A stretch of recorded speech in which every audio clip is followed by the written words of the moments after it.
Do you have a few go-to designers that you absolutely love? I know I do, and because I love these designers so much, I thought I'd share them with you and just tell you a little bit more about why I love these designers, why they're my go-to, and what's really important for me when I'm looking for one of those go-to designers. What I'm going to do is I'm going to share a new designer with you each week and just tell you a little bit about them, go through some of their patterns, and we'll explore a little bit. Maybe you'll find a new designer that you really love as well. Let's talk about why designers are important. I was reading a Reddit post recently that was talking about generations and crochet. And this particular comment talked about how when they started crocheting, the only place you could find crochet patterns were in magazines. And that really kind of got me to thinking about the importance of designers overall. Nowadays, we have a wide array of different crochet designers and something to really kind of fit everybody's needs. But that also means that there's going to be a huge amount of patterns to go through to try and figure out. And plus, now we have AI generated patterns and duplicated patterns, and it just means a lot. So, when I think of designers, I really want to have those go to designers that I love because I know their patterns, I know their language, I know how they write their patterns. I know that those patterns are going to be fairly easy for me to follow. And it just really makes a lot of sense for me to rely on some of these key designers. It's a lot like having a favorite brand of clothing. You know, you might really like the way that, oh, I don't know, I'm not a brand person, but maybe it's a Guess. You know, maybe you like the way that Guess clothes fit you, and so you're going to rely a lot on purchasing clothing from that brand, that designer. It kind of works the same way with crochet patterns, whether it's amigurumi or clothes or whatever, it doesn't matter. You're going to have certain designers that you just get, and they seem to almost get you. So let me share my first.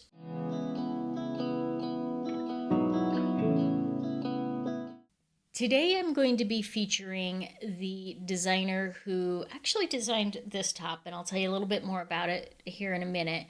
Her name is Anastasia, and I'm not sure if it's Anastasia or Anastasia, and I apologize for not getting that right. I know there's different pronunciations. Anastasia Smith. She's the head designer for a website called Journey Chanel Designs. And again, I'm not sure if that's pronounced Chanel, but pretty sure that's how it is. I'm bad at pronunciations. Let's just put that out there. I'm horrible at them. And yeah, so I apologize in advance.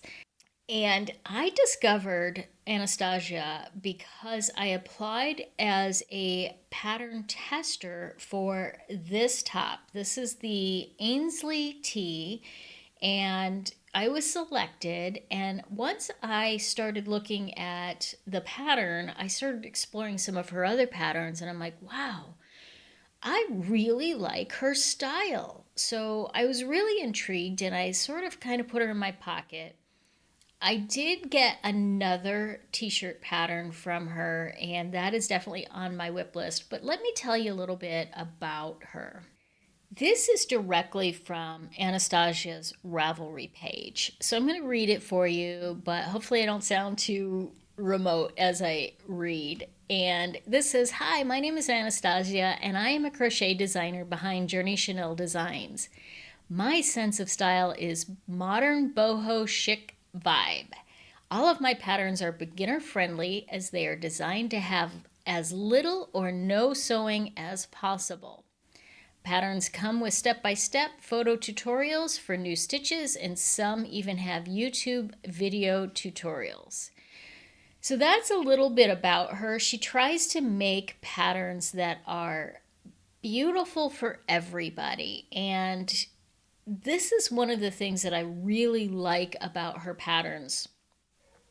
the more you look at crochet designers, you'll see that there are some that are creating garments more around kind of the more youthful crowd, the Gen Zers, and that's definitely not a style that I'm going to vibe with.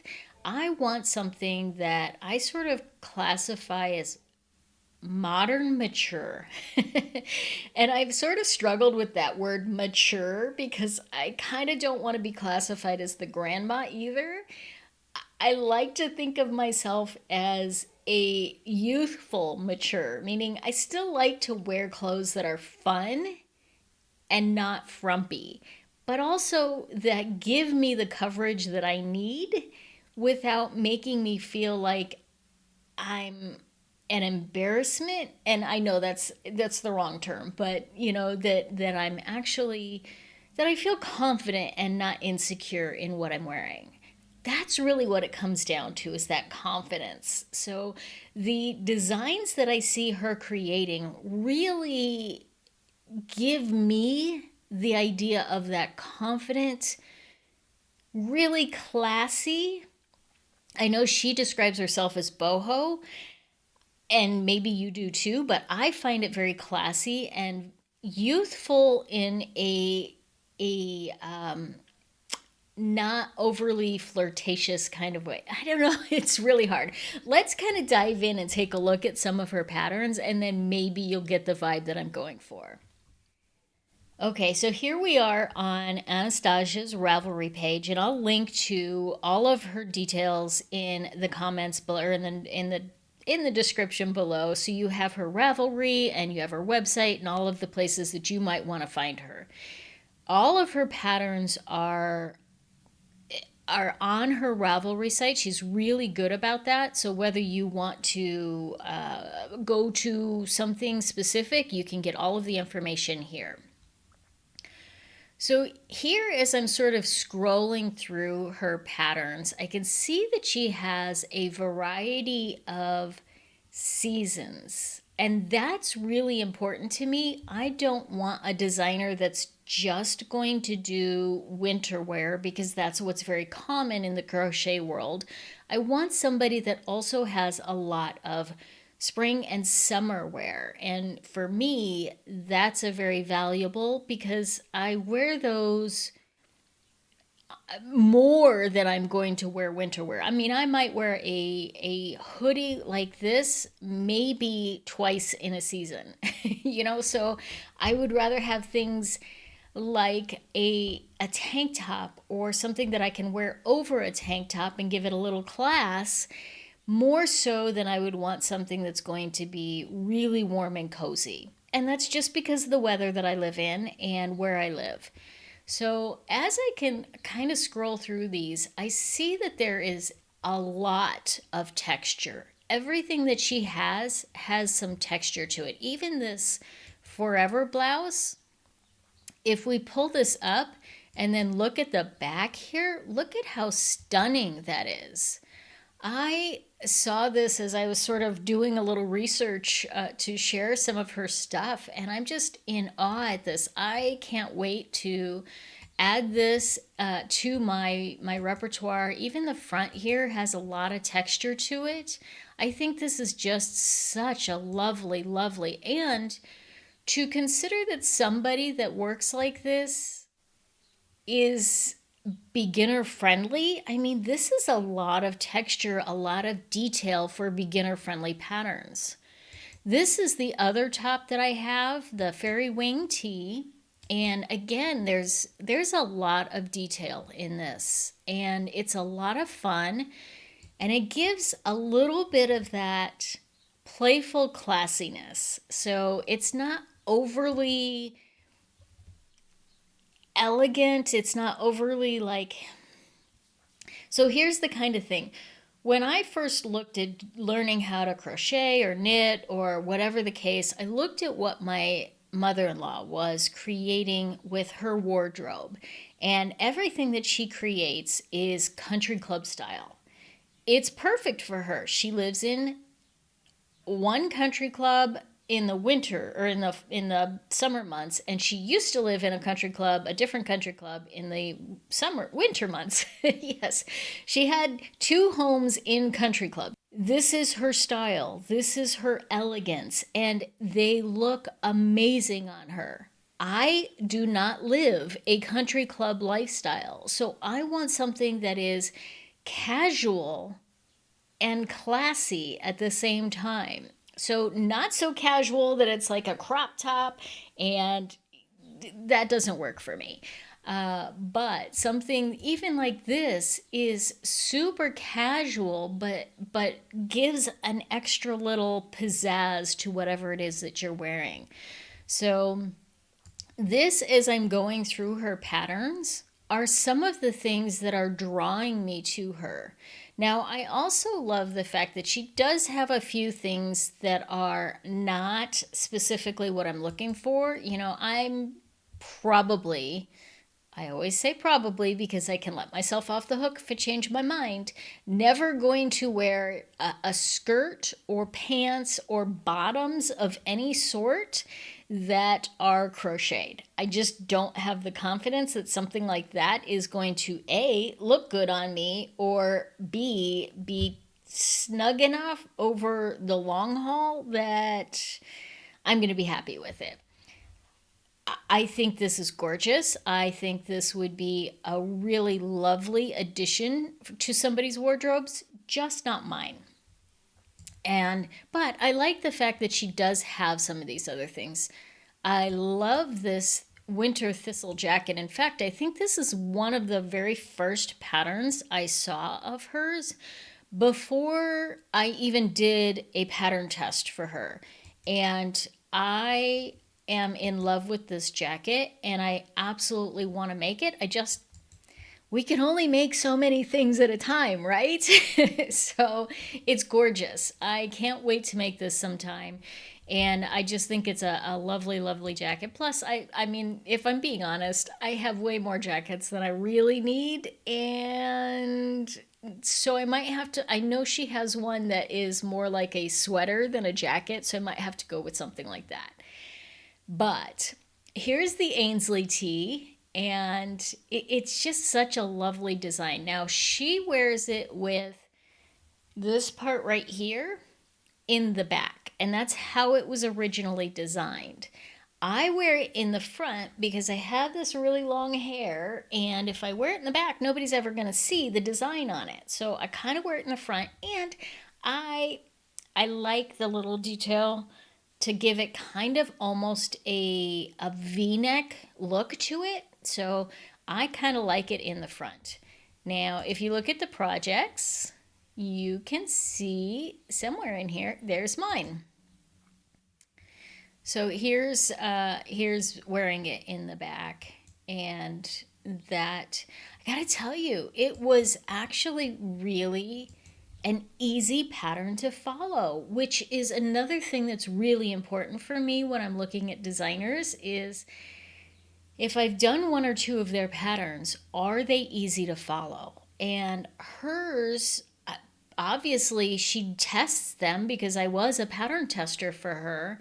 And it really makes a difference when a pattern is tested. They are able to hash out any issues that might crop up. They test different yarns and all of these different kinds of things to find out where there might be an error in their pattern. And so, because she thoroughly tests all her patterns and everything is well written, she does charge for all of her patterns. And I'm totally okay with designers that charge for their patterns. I don't mind paying that. If I were to go out to a store and buy a top, I would certainly not get it for free. Now, granted, I am investing yarn as well, but I'm not doing this strictly to create a garment to wear. I'm doing it because it is a pastime for me. So if I have to spend money on the yarn and the pattern, I'm okay with that because I have an amazing pastime hobby that results in something that I actually get to wear. So it's kind of a win-win for me. And when I look at it that way, I have no issue whatsoever paying for patterns. Her patterns do range in price from, I think the lowest that I saw was probably around $5. And I've seen them as high as around $10. That's kind of a give or take on that. But, she has quite a variety in here. And I think they're all very lovely and very cute. And she has a lot of mommy and me type collections as well. So if you're looking for something where you can create a pattern for you and also one for your little one that they can wear, and then you can kind of be twinsies, she has a lot of that as well. So I think that's an awesome option. So let's go through just a couple more of these, and you can kind of see like she's got the V style here. She has some cowls. Most of what she creates are definitely wearables. And oh, look, there's a crop top. Not for me, but you could always make it longer. I do like this cowl. I don't know that I would wear it because, again, I don't live in a warm climate, but climate, but I do think I don't live in a warm climate. Wow, I really got that one wrong. I don't live in a cold climate to wear warm stuff. There we go. But, everything that she does has a lot of texture and a lot of detail. And as she said in her intro, she doesn't require a lot of sewing on her patterns. This was done in the round, so there was no sewing whatsoever. There's no seams down the side. So it was super easy to do and a lot of fun. There's a dress. More cowls. Here's the winter thistle hoodie as a sleeveless. Again, this is so cute. I just love that back detail. I would have to put sleeves on it though, just because sleeveless doesn't keep me warm at all. So there we go. There's the bomber jacket. So she has a lot of different variations of that one. Can you tell I'm in love with that jacket? Yeah, it's so cute. And then she has some hats and a few little accessories as well. She just has a really wide variety of different options and patterns and things that I just love. So yeah, tell me what you think. Is this a designer that you are familiar with? Have you done any of her patterns before? If not, is this something that you would actually give a try? Which one of these patterns are you really intrigued by? Would you actually go hunt down and check out? I think she does amazing work, and I am so glad to be able to feature her on my video. Thanks so much. We will do another designer next week and catch up later, whenever, we're doing videos on Tuesdays and as if I have a mouse in my pocket. I am doing videos most Tuesdays and every Saturday. So check it out, and we will see you in the comments, and see you soon.